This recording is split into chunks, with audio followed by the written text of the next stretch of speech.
that's how I got to where I'm at now, is because I would bounce from pit to pit, just drink beer with my buddies and talk smack around the campfire, and just that's how I got my in.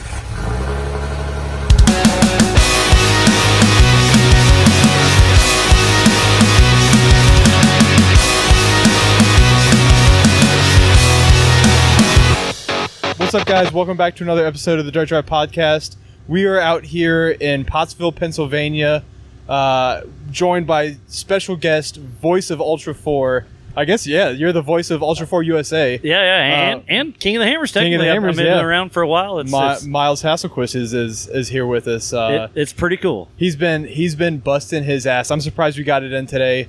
We've been messaging back and forth for, I don't know, probably a month and a half. Yeah, probably about a month. Yeah, scheduled up. And I told you it'd be a 50-50 shot, and you were way cool with it, and I said thanks, but there's a lot going on, yeah, all of a sudden I was like, hey, there is a window.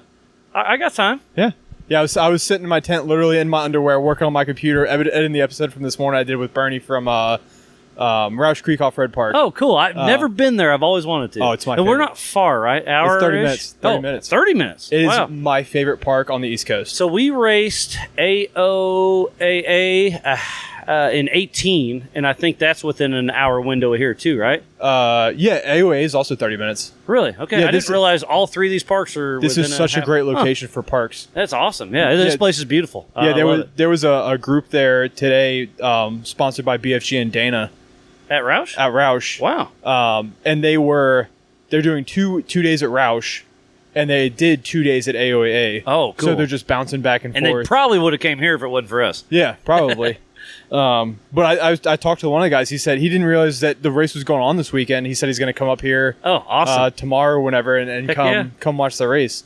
Yeah, we raced, like I said, AOA in 18, and that's back when I had a real job, and I would fly in, fly out on races like this. Yeah. So I flew into Philly, rented a car, went to AOA. It was really cool, but I was there Thursday night, left Sunday. So I didn't get to see the area much. This time I drove in, and I've been here for a week already. You drove in from, you live in Oklahoma? Kansas City area. Okay. Yeah, Palo, Kansas, but just south of Kansas City. And it's a 17-ish hour drive.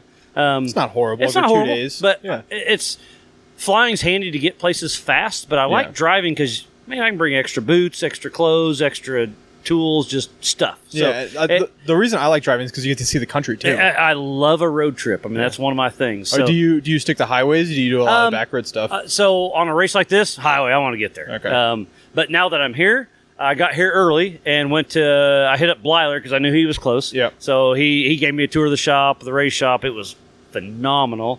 And so I've been able to goof off a little bit. And just, JT and I have been here for a full week already. The race hadn't even started yet. So we had time to check out the local bars and restaurants. And Doc, that is the manager of this park, we had a meeting with him, and he kind of gave us a really cool background of this area. Famous Reading Off-Road. It started back in the 1800s. Famous Reading was a anthracite coal mine. Yeah. And that's where it all started. So, it's came from that to this. Well, that's all three of the parks. You have Roush Creek was a coal mine. Oh, I didn't know that. Okay. AOA was a coal mine. It only makes sense because he was telling me this is where they found anthracite coal, right here at this park. Yeah. So it just kind of expanded out to everywhere else. And this place has been mined, it's been logged, it's been everything.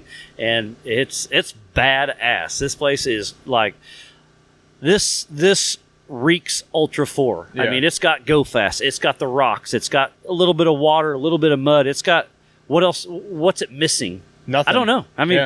So JT, the dry desert rocks that are sandpaper traction. Different. So the traction here is not that good. No, I was unimpressed with the traction. Like, we're building the course. We're like, okay, they'll do this, and then we go out there to watch today during pre-running, and it doesn't work. It didn't work. Like, they were having to winch more than I anticipated.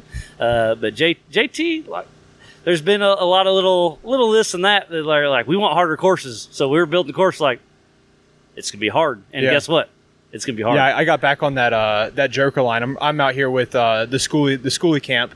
So I got back out on the Joker line. And Cameron, right? George and Cameron. Yeah. They've raced with us for quite a while, and they've been hit or miss recently. When I saw his name pop up a week ago on the driver's list, I'm like, hell yeah. Yeah, they told me you texted them. Oh, yeah. That's pretty cool. I try to reach out to most of them just to, is there any updates I need to know? Who's your co-driver? That kind of stuff. Because, I mean, it makes me sound better if I know the stuff. So I try to reach out so I'm going to do a plug for myself. That's fine. Go ahead. The earlier you register, the more time I have to reach out to you or whoever. If you register while I'm at the park, my homework is very lax because I'm doing everything else. Yeah. But the week before, I'm at home.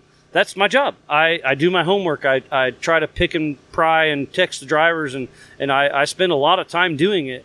So if you register early, you're helping yourself help me, if that makes sense. And helping you gets them more airtime. Oh, gets them more information. 100%. More stuff out to the sponsors. I try to be as fair as I can to everybody. But yeah, the earlier you register, I have time to do my homework. And then if you're at more and more races, I recognize you more and more, and it's a win for everybody. Yeah. But yeah, I mean, it's Sponsor 101 plug. Register and put them on that list. I'm going to put it in my sheet. If you do it here, I'm going to try, but I've got 37 other things I'm doing, and I'm going to do it, but I'm going to half-ass it because I'm copy and pasting, not paying attention. Yeah. How did you get into this spot? I've heard it. I've heard it on the broadcast, but then you interrupt yourself by covering stuff. And I'm sure. Yeah. So yeah, I'll just I'll blab for a little bit. So I've been off-road my whole life. I love it. Growing up, my parents were hippies. So we went canoeing. This is way out of that realm. But I had a buddy that had some 4-wheelers, and I started riding with them. Then I bought a 3-wheeler, then went the tracker, and then UTVs came out. So my parents were, like I said, as hippie as green as you can get, but they were cool with me doing what I want to do. So I started off-road that way late. I mean, I didn't start till I was in my teens probably, because that's what we did. So I started on my own, and then, you meet your buddies and you make your deal. And then my buddy Wyatt Pemberton, he had the Talent Tank podcast. Okay. We were buddies. We're from the same hometown. And he had triple nickel racing with XRRA back in the day. So I was like, yeah, I'll come change tires. I mean, because I used to work for AAA doing roadside service. I did that for 15 years. Was that your gig before you started? Yeah. Yep, okay. Yep. And so I'll get that out of the way. So I worked there, and this was a part-time job, and I loved it. It was like the coolest part-time job you could ever have. Well, AAA closed the Kansas City division, period. I'd worked there for 15 years. We're closing the division. You can go work for a contractor if you want. And I'm like, nah. I was bummed about the situation. So I was like, no, I'll figure it out. And I called Dave. I was like, hey, I'm looking for a job. I just lost mine in a good way. I'm not talking bad about AAA. It was just, whatever. So a little salty. That's yeah. So I called Dave, and he's like, just come work for me. I'm like, that's not what I meant. I was like, I thought I was going to be like a sponsor liaison or something, like, give me a booth. I'll go set it up at this and this and this. And I told him that. He's like, I'll keep an ear out, but just come work for me. I told him no. And then was that originally as the voice? Yeah, because I'd been doing that from 2012 till I guess I lost it. And what year is it now? 23. So 21-ish, I lost my job. So I'd been working for him for 9 years part time. Okay. And in 17, I went to I haven't missed a Ultra4 race in 17. That's when I got invited in. So 12 to 17, I was KOH only. 17, I haven't missed an Ultra4 race. So I was part-time, just contractor. I'd fly in or drive, whatever's closer, and do the show. And then I lost my job, and he offered me a job, and I told him no. And I couldn't find a job with the flexibility of like, hey, I'm the new guy. I need to make this much money, and I need a month's vacation. Yep. I couldn't find it. Yeah, it's impossible. So, I stretch between this event. I've got 3 more events this year that I'm going to, and then I'm taking 2 weeks for Hammers because we're driving out. Yeah. I don't know how I'm gonna get the vacation. I'm gonna beg and plead with my boss to get out there.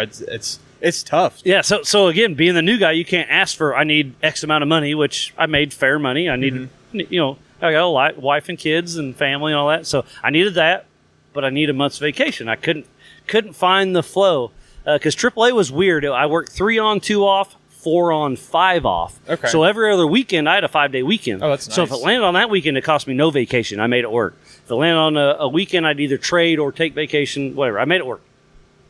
But then I couldn't find it. So then I called Dave back. I was like, hey, let's talk. So we made a deal, and I went full-time for him. Worked for him for full-time for right at a year, I guess. And then that's when the sale went to the Robinette family. Yep. And Dave called us to a meeting and said, hey, I'm selling. We had heard this could happen. So he called us all into a meeting, and we had it. And the sale went through to Robinette family. But it was kind of gray for the whole last season, I'll be honest, because it was the sale went through, but it wasn't signed. Okay. So last year I kind of worked for both. Dave was great to me. Robinettes were great to me. And I worked for both, and I told them both, like, I don't want to double dip, but I got to pay my bills. And they both respected me. They treated me great. I made it work. It was really good. And then when the sale went final, Robinettes offered me a full-time job similar to Dave. So now I work from after King of the Hammers to Thanksgiving. I work for Ultra4 USA. Okay. From From Thanksgiving to after Hammers, I work for Dave Cole and Hammer King. Not saying I can't get on meetings for either team. They understand that. I do that. And I assume they work pretty well together because it's been a big learning curve because it wasn't meant to be split. So when it got split, there was a lot of logistics in there. But like I said, Dave and Jason and Gayla treated me great. It's been a good flow. So I guess there goes that one. Now I'll backtrack because I got flustered. That's fine. Off-road. How'd I get into it? Yeah. So Wyatt, I was pit crew for him in 08 we did XRA. And then we got invited to King of the Hammers 09.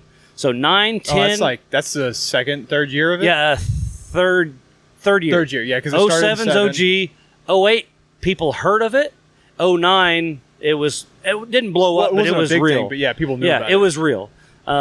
So, yeah, I'll even do that story. So I'm at dinner with my girlfriend at the time, my wife now, Bailey, and we're at a Mongolian barbecue. Oh, nice. And, that's always good stuff. Yeah, it was a dinner to remember. And back then I was broke, so that was a fancy meal to me.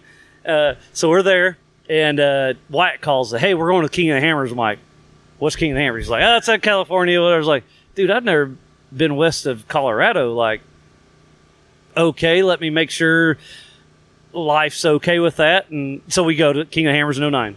And I pit crewed 9, 10, and 11. And then in 11, so after KOH 11, Dave put out a post on Pirate 4x4, which I had a name, but I was not active. Like, I'm not very tech savvy. Yeah, but back when the forums were a big thing. Yeah, when the forums were big. So Dave put out a deal looking for a pit reporter for King of the Hammers because they're going to do a live show. 2012 was the first live show he's ever done. I went to that and worked for him.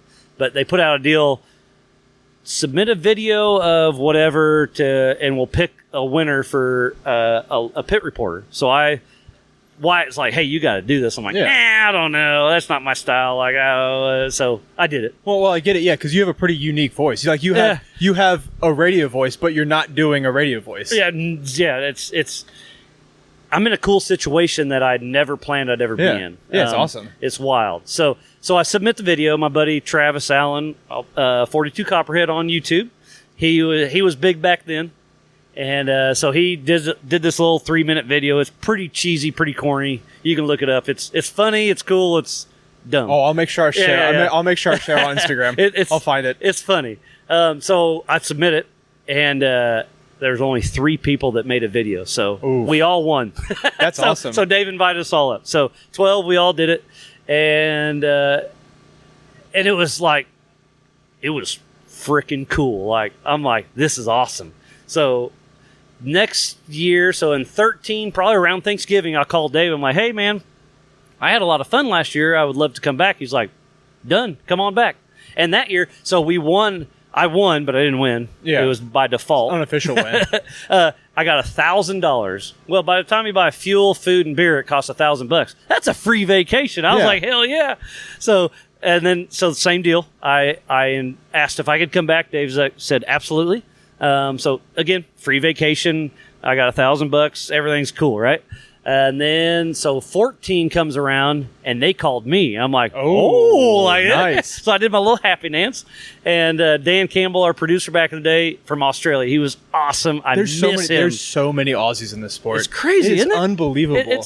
For as miserable it's such a small world. For as miserable as that travel is to that country, it's 24 hours on an airplane. There's so many. I complain about flying from home to California. 3.5 hours just sucks. I couldn't. Well, anyways, I haven't done that. So, anyways, Dan Campbell's awesome. Miss him, but we got a great team now. Not saying anything about that. So he calls me. He's like, "Hey, will you come back?" I'm like, "Hell yeah!" And I got a little bit of raise, and that was cool. And then just got invited back and worked from pit reporter to all of a sudden I'm working with Ricky Johnson, Cameron Steele. Like now names. we're like. If you're running heavy-duty electronics on your 4x4, I bet you're running a heavy-duty battery to match. But what about your cables? Broken, worn-out, and frayed cables have a bigger effect on your vehicle's performance than you may realize. That's where Toyota Cables comes in. With up to 1 gauge cable thickness, ToyotaCables.com has all the beef you need to keep your 4x4 running right. So replace your battery cables today with ToyotaCables.com and use code DIRTDRIVE at checkout for free shipping on all orders. I'm a fanboy. I'm still one of the biggest fans of Ultra4. I'll be 100% honest. I love this sport.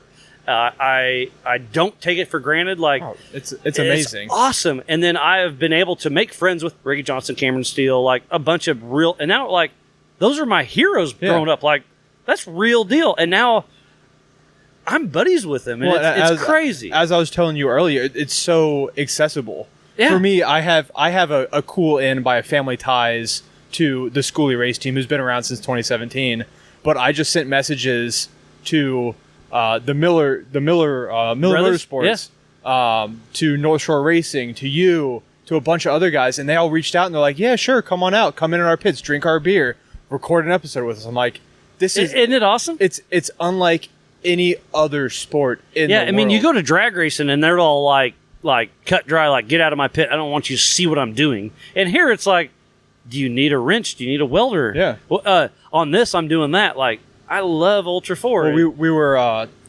I was in George's car doing the qualifying lap today. Okay, yeah, that's cool. Ran out of gas. He ran out of gas in the qualifying. Oh, that's fantastic. In the qualifying practice. And so I waved someone down. I was in the passenger seat. I waved someone down. They threw a strap to me, pulled us out, offered us a tank of gas, and I'm like, it's amazing because I come from, I grew up with Jeeps. My first Jeep was a CJ7. Okay. But then I got into the muscle car world when I was, it was 2008-9 when the first Transformers movie came out.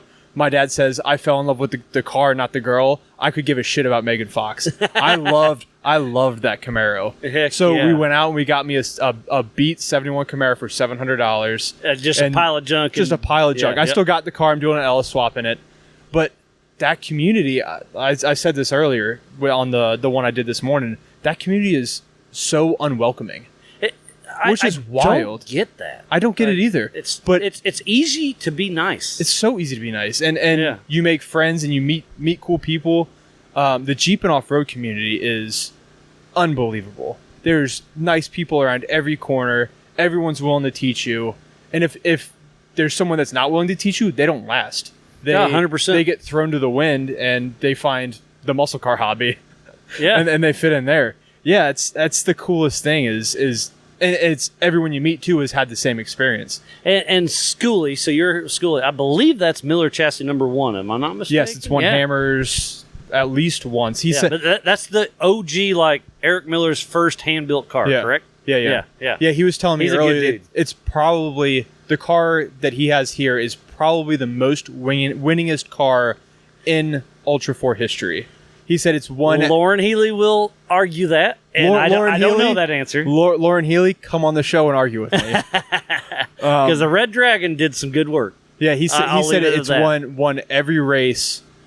Not every race it's been in, but it's won a race at least every track. That's impressive. So I like I said, I've only been following Ultra4 since 2017. Okay. So I don't know that. I don't know the stature on that.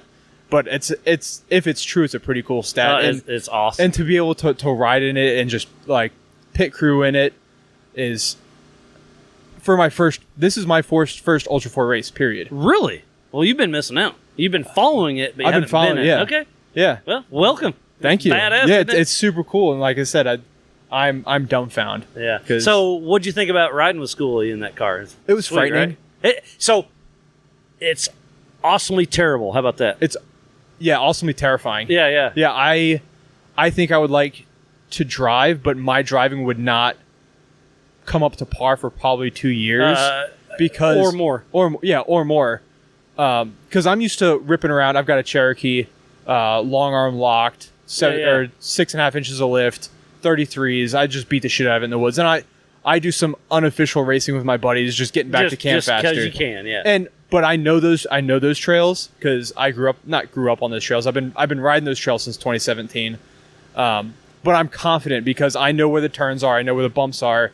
Out here, we were on that first qualifying lap, and as they requested, we didn't do any more than 40 miles an hour. But that 40 miles an hour with open headers on an 800 horsepower. Honestly, on this track, you're probably not going to get much over 40. Except for that first road, maybe kiss 60-ish. He let it rip. And at 40. At 40. Wink, wink. Wink, wink. I've driven Corvettes before. Like I've driven up to 500 horsepower. I've never sat in a vehicle that had 800 horses. I giggled when he started it, and you feel it. Oh, because it's the Atlas to the Spider Tracks to he's got Nitto 37s, and it absolutely hooks up and rips. Yeah, it's awesome. And so I was able to ride with Eric Miller, I'm going to say 4 or 5 years ago, and he took me for a hot lap, and I rode with Lauren Healy. I like going fast. I love horsepower, and I wasn't scared, but I was timid. I feel like I can drive. I used to race UTVs. Yeah. I was very good back in 13 when the 900s were cool. When they're all stock, that's when I got into it. Yeah, so that's what me and Cameron went out to Joker, and it was a 900. And so that's what I started, and I was fast in a 900. Well, that's a completely different ball game. Don't get me wrong, but hopping in from, I get that, and I feel like I'm fast. Then you hop in with Miller or Healy, and they take you for a spin, and you're like, that car just can do that. Okay, I thought we were, Well, the cars are spaceships too. Oh, I mean, Lauren's new car is his new one. Woo, unbelievable. Just the engineering. That's Triton Engineering, I believe. Yeah, and it's insane. And are you talking about his new car or his new car or his new car? Because he's got because now the single seat Triton car is Bronco, almost. Wasn't he? He's got one of those too. Him and Vaughn share it. Yeah, the Fun Haver Bronco. Yeah, but they've got shoot up. Yeah, the bugs here are bad. But yeah, they've got very similar 2-seat Triton cars. Now Healy's got a single seat Triton car that's, I think if it's not done and testing now, it's next week. Yeah, it's almost there. He had a new car in February for Hammers. Yeah. Nope. Was that not new? That was, I believe that one was a year old. Okay. Yep. Brand new. Yeah. But yeah, it's incredible what they do. Yeah. I'm trying to think where we were leaving. Let's go to community. You were talking about. Yeah. Everybody's so welcoming. So back in the day, that's how I got to where I'm at now, is because I would bounce from pit to pit, and just drink beer with my buddies and talk smack around the campfire, and just that's how I got my in, and then that's how it got my in here. Because I was the guy that would just go to everybody's campfire and drink everybody else's beer and hang out and BS, and it got me in a cool position. And then I was able to announce, and I got lucky enough that I was okay at it. And then I was still cool enough to announce and go drink beer at their campfires. And then I would get the inside, just get the scoop. Just make you that much better of an announcer because you knew. So I'm good enough to do what I do, but I don't feel like I'm not a Ken Stout, Cameron Steele, Ricky Johnson. I am not at their level. I don't care what anybody says. I've gotten a lot of compliments. I appreciate all of them, but that is a top tier. I'm a lower. I'm down a lower for sure. But what makes me, I feel, I do my homework, and I have the personal connection to more than half of the racers. I can walk up to, I could go to George and be like, "Hey, buddy, I need a beer." Boom, done. we BS for a while. Talked to him and Cameron and razz them like, hey, when are you going to take over the wheel from your dad? And she's done it. I've been doing that the whole weekend. 100%. So then I can do that and then walk to Miller's, walk to like, I'm a buddy with most of our racers. So that gives me an end to, I can go up to, like I said, I'm going to say 70% of the racers I know. I can go up to them and ask them a question like, hey, what's this? And they're going to like, no problem. Well, you can't get a Ken Stout to come out here and walk to a campfire. They'll be welcoming to him. Don't get me wrong. Yeah. But it's just different. You can't be the new guy. I've been around for a while. So that's how, like I said, I'm in such a lucky spot. Like when AAA went away, I was scared to death. Like I loved being a part-time announcer. It was the coolest part-time job ever. I didn't want to be a full-time. I didn't want it. Yeah. I loved going to work. I loved my job. I loved what I did. Obviously, going to work sucks. Don't get me wrong. Yeah. But I had a good job and 401k and retirement, all the BS. And then this was the coolest part-time job ever that I made money at. Yeah. And then when it went away, I was like, oh my God. You had the lucky thing. I call it lucky because I wasn't in your shoes. Your jumping off point to do it was forced. Yeah. A lot of people, and I would still be working for AAA and doing this part time. And I guarantee if for some reason I ever get in that spot to jump off and do this full time, it'll be the hardest trigger I ever pull. I wouldn't have done it. Yeah, I was forced to.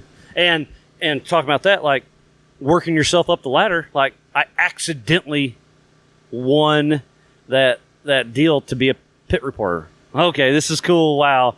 So I couldn't have done. I wouldn't have. Like, I don't like talking in front of people, I'll be honest. Like, when I'm on the live show, I flip a button and I go into tunnel zone. Like, I don't like talking in front of people, I'll be honest. I don't like it. I am very much, like you, an introvert. Yeah. At a lot of times, I force myself with this opportunity I force myself to go talk to people. Yeah. I love what I do around, but I hate talking in front of people. I hate it. Yeah. But when Pam and I are doing our little deal, I can zone out the world, and I'm talking to you right now. I'm not talking to anybody. I couldn't have done it. I would not have been where I'm at right now if I wouldn't have stair-stepped, if that makes sense. Yeah. Like, I'll meet a new person that I've never met, and they know me as Miles the announcer. That's cool. Thank you. How'd you get your in? I'm like, or where'd you learn your broadcast skills? Where'd you go to school? I'm like, dude, nowhere. Like, it's all self-taught, and they are producers, but it started small too. So a producer's not the producer I have now because it's different level, just more money, more all the stuff. I could not have jumped from me 10 years ago to me now. I've stair-stepped and you. I mean, even practice makes perfect. Even look back a year. I couldn't have reached out to you a year ago to do this. It's the steps are the little steps are the biggest steps. It's that, and that's the biggest thing is just get out and do it. Take those chances. Yeah, when you first reached out, I obviously stalked you just a tick. I was like, oh, that's fine. I was like, Dirt Drive, like, I've never heard of it. Cool. I was like, okay, he's got a few of them out. Yeah. And I didn't listen, but I spot listened. That's fair. And I was like, all right, he's not a fucking idiot. I hope. All right, there you go. I was trying to be PG. He's that's not fine. a douche. No, we're explicit. Okay, You're perfect. good. Yeah, I was like, yeah, I can do this, dude. Well, and when we covered hammers this year, we got so much wrong that a lot of drivers reached out. Like Kevin Jones was like, "Hey, you got this wrong. Can I be on the show to correct you?" I'm like, so of course. Did you do a generic King of the Hammers, or did you interview somebody else? What'd you get wrong? We just did just technical specs for the cars. Okay. So it was by yourself. Yeah. Okay, and they're like, dude, I listened to your podcast, and you got this wrong. So then he reached out. So now you got Kevin Jones, Daniel Applegate, Ultra4 Jones. Ultra4 Jones, yes. I think it's 518 Racing or 518. He's putting an LLC on it now, I think. I should know 518, this. I think it's his area code. I should know that. I'm blanking right now. Yeah, I'm sorry. it was in his stories. I follow way too much on Instagram. Oh, me too. I do a lot of work on social media. Yeah, like I do. So we'll be at home and I'm sitting on the couch and I'll scroll Facebook, and if I see something, I'll screenshot it, and then because I'm in chill mode, then but I screenshot, and then when I go sit at the computer, I'll go through my screenshots and update my personal, because I build a personal spreadsheet of driver, co-driver, team name, where they're from, specs of the car, sponsors. Like, I build my own sheet, and I use that. I cheat. Yeah. Oh, yeah. But you have to. I can't. Yeah. So I'll see that. I'll screenshot it, and then the next day or two, whenever I go sit in front of the computer all day, I'll go through my screenshots, my notes, and update as I go.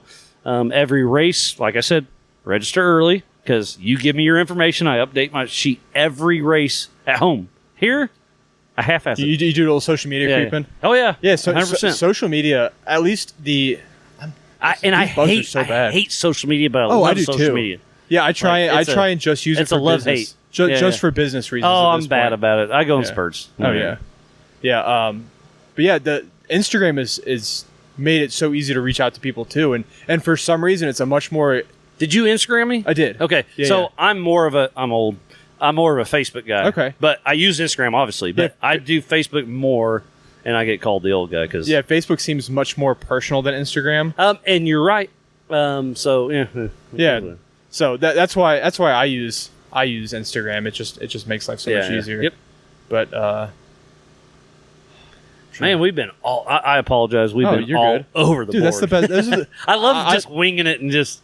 I listen to a lot of podcasts, and those are my favorite ones. Is because it's not so structured, because you go on a squirrel and down a rabbit hole. And so what are your roles and responsibilities? Because it seems like you built the course, you host the show, you do everything. Do you have like specific roles, or you just like jack of all trades? I'm the jack of all trades. So technically, I am the lead announcer for Ultra4 USA.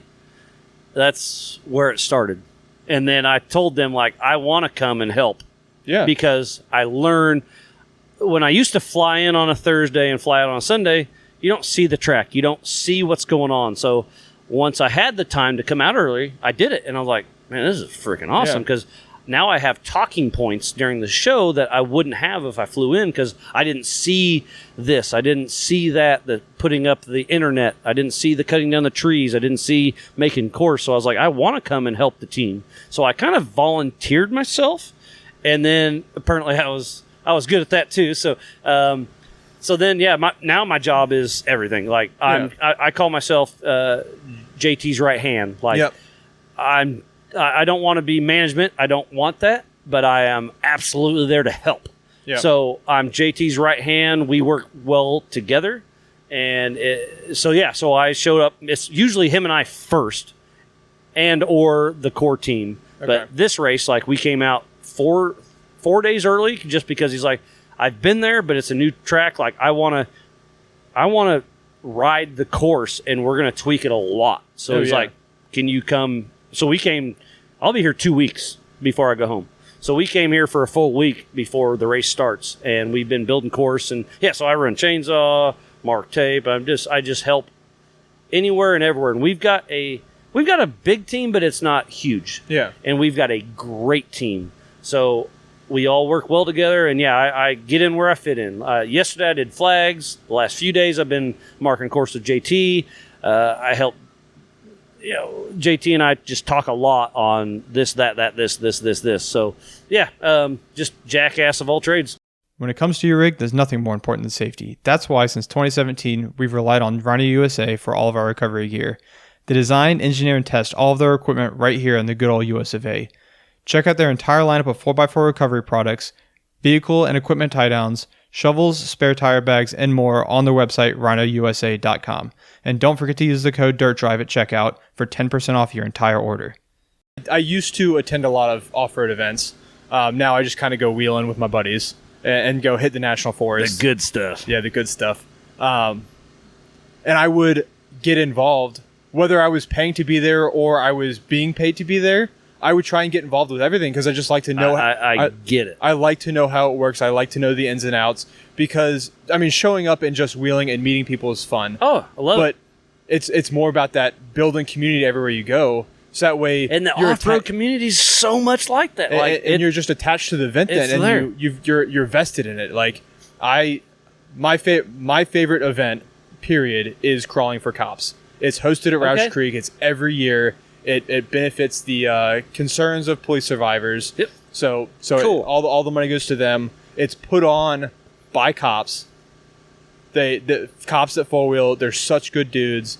And every time I go, I show up a day or two early to see what I can do to help. To help. And they may say, we got this, and you're just going to hang out. Or, oh, yeah, give me a hand on this. So, yeah. I mean, I still do that. Like, shoot, today we were tweaking course because people run over our tape, and we just got to see how it's going. And Mick Henson rolls over. So JT and I are underneath the car helping winch, and, like, we're working. That's what you do. You help your buddy. You're getting paid to live the dream. Yeah, I mean, so... my buddies bust my balls pretty hard, which for good reason. They're like, you got the dream job. I'm like, you're right, but it is very stressful. It is fun. It's the best thing ever. It's stressful. There's a lot going on. Like, I'm not saying I don't have the dream job, but it's a lot. How does your family life deal with that? I was gonna thank you for bringing that in. Because I love my wife very much, and I don't like to leave her. Every time I leave on the weekends, she always asks when I'm coming home, and I'm gone for 3 days. I 100% understand. So I was going to bring that up. Thanks for bringing it. My wife, Bailey, is awesome. We've been married, I think, 12 years. We just had an anniversary. 12 years, I'm going to say it. Good job. Proud of you. I think. I may be wrong. And then my oldest daughter, Jade, my youngest daughter, Ella. Like, I get to do a lot of cool stuff. But when I'm home, I try to be dad, husband. Like, that's my number one job when I'm home. So it's been a slow transition because I was traveling 3 or 4 or 5 days to races, and they were cool with it. But just like you said, it's hard to leave. But it's awesome coming home, if that makes sense. So now, no, I get it.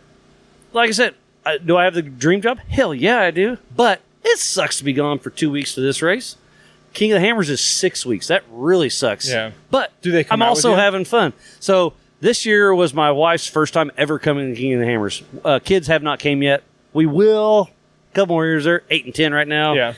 It would work, but I told Bailey, my wife, she came out with her sister this year. I was like, hey, I would love for you to come, but I'm going to be busy. I'm going to ignore you a lot. I'm going to wake up and leave before you're ready to get out of bed. And if you're ready to go to bed. I'll be there later because I'm either working or socializing. But socializing is working. Networking is that? I mean, drinking beer with my friends. That's what we're drinking beer, networking right now, right? Exactly, 100%. So first time there, and now she's coming back next year. She loved it, like got hooked. But she's great. We've been together a long time, and she gives me shit sometimes. She should. I get it, but she understands. This is my job now. Like, it used to be fun, and I used to party harder than I should have. I still do sometimes. She gets it. Like, when I go on the road, I'm working. Am I having fun? Hell yeah.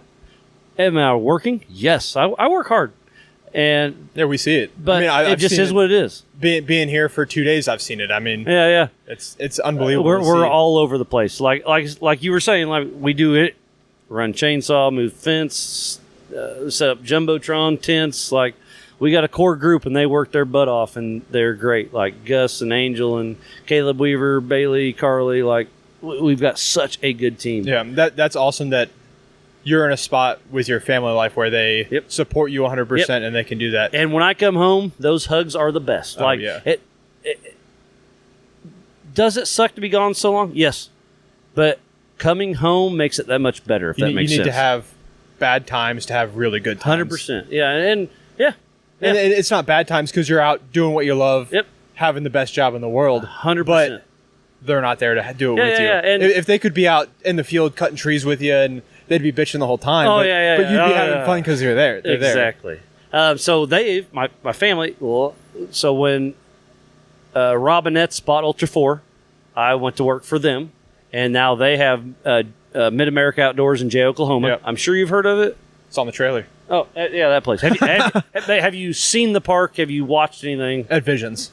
Did you watch it or did you go? I watched it. Okay, so I've been to a lot of off-road parks. That is the most badass off-road park in the world, period. Hands down, done. It's nice. It's beautiful.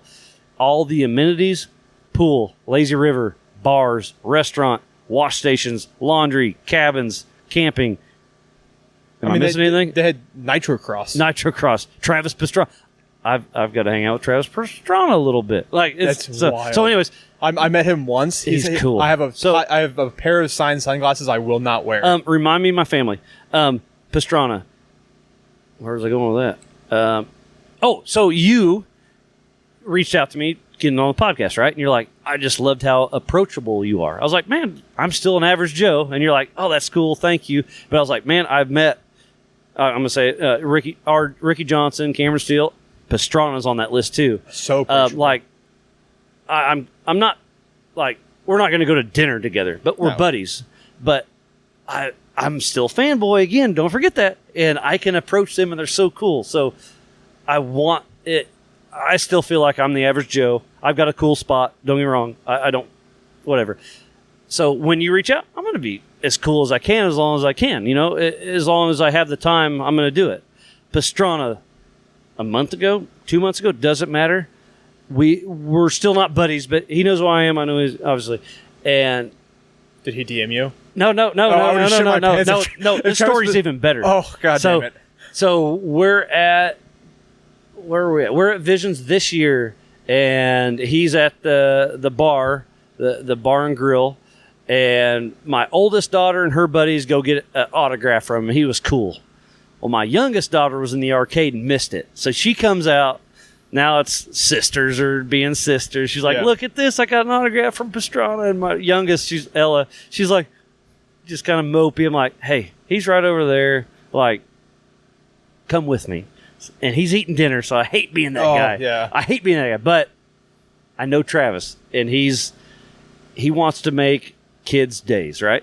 So she's like, I don't have anything to sign. I was like, he signs dollar bills. Here's a dollar bill. Oh, hell yeah. So I give it to her, and she's super shy about it. So I was like, hey, Travis, can you give her an autograph? Absolutely, no problem. He's like, but I can't just sign a dollar bill. You have to win it. So he's like, I love the dollar bets. So, yeah. That's my favorite. Favorite Nitro Circus thing. I've gotten to do so much cool stuff, and this story right now I'm telling is one of the coolest things that's ever happened to me personally in my life. He says that to her. She's 8 and she's shy, and I'm standing 6 feet away, like, and you're you do you, and I'm back shit. there like, this is cool. But Travis took, I'm gonna say, 3 minutes out of his life and just treated her like it was so cool seeing the interaction. So he's like, I can't just sign your dollar. You got to win it.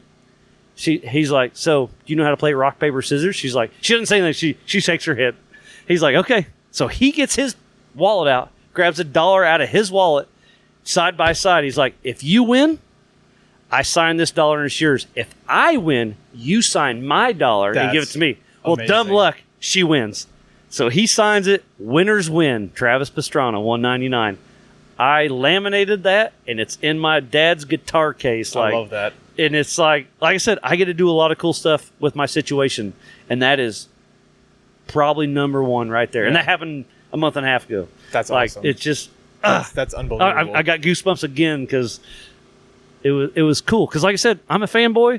Pastrana's at the top of my list. Really is. Oh yeah, like me he's too. the off-road epitome. He's done everything, done it all, and then. Well, he's again, we're not friends, but he recognizes who I am, and we're good.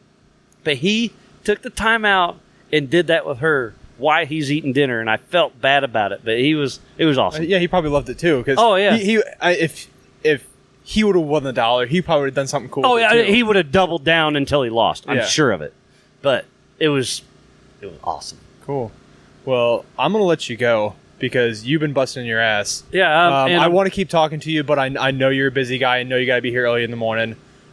Maybe we get back together at Hammers if you got time. Again, you asked me. Time. I appreciate that. Yeah. I told you this trip, 50-50. I made it happen. KOH? I appreciate it, man. 50-50. You're the best. Cool. Tim, Dirt Drive, I appreciate you having me on. I want to give a huge shout out. You gave my family props. Bailey, Ella Jade, they're my life. I get to do this because of them. Thanks for having me on. You got a cool thing going. Thanks, man. I appreciate it. I got a long drive home. I'm going to listen to a few of them. Yeah. I don't know where I was going with this, but again, thanks for having me on. This is cool. Where can people find you? Miles on Facebook. I'm running out of friends. Follow me. Or what is it? Miles Miles KOH. I think it's maybe _ KOH. I don't even know. But I'll find it. I'll put it in the episode description. Yeah. Follow me on Instagram for sure. But I'm more active on Facebook. But I'm running out of friends, so I can't accept YouTube everybody. or anything? YouTube? No, I don't know YouTube. Ultra4 USA YouTube. Ultra4 USA. Yeah, Ultra4. Jesus, it is late. I'm going to mess it up too, don't worry. Yeah, Ultra4 USA, everything, because you are the voice of Ultra4. It's crazy hearing that, and it's awesome. Am I the first person? I'm not the first person to tell absolutely you that. I hope not. No, but it's just every time I hear it, I'm like, that's pretty cool. Yeah. And like I said, I try to stay humble because I'm still an average Joe. But every time I hear that, makes you chill a little. It does, because, again, like, that's freaking cool, right? And it's the most unbelievable sport. The car, I tried to explain it to my dad earlier. He's like, hey, what are you doing this weekend? And I'm like, I'm at a race. He's like, oh, what type of race are you at? I'm like, I can't really describe it.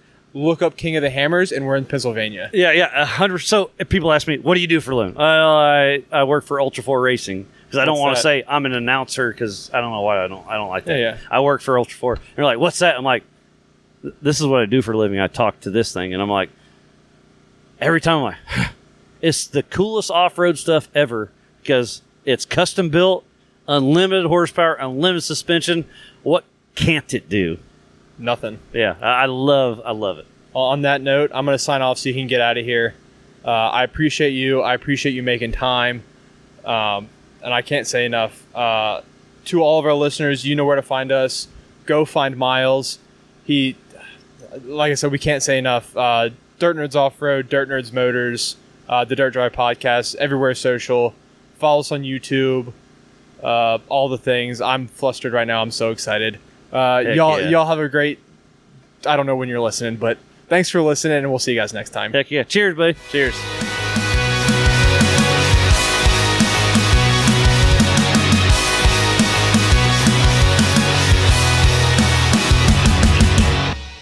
Are you enjoying this podcast?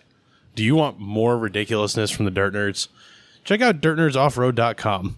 It'll link to all of our social media, as well as our YouTube page, and you can pick up some sweet merch to help support the podcast and other adventures.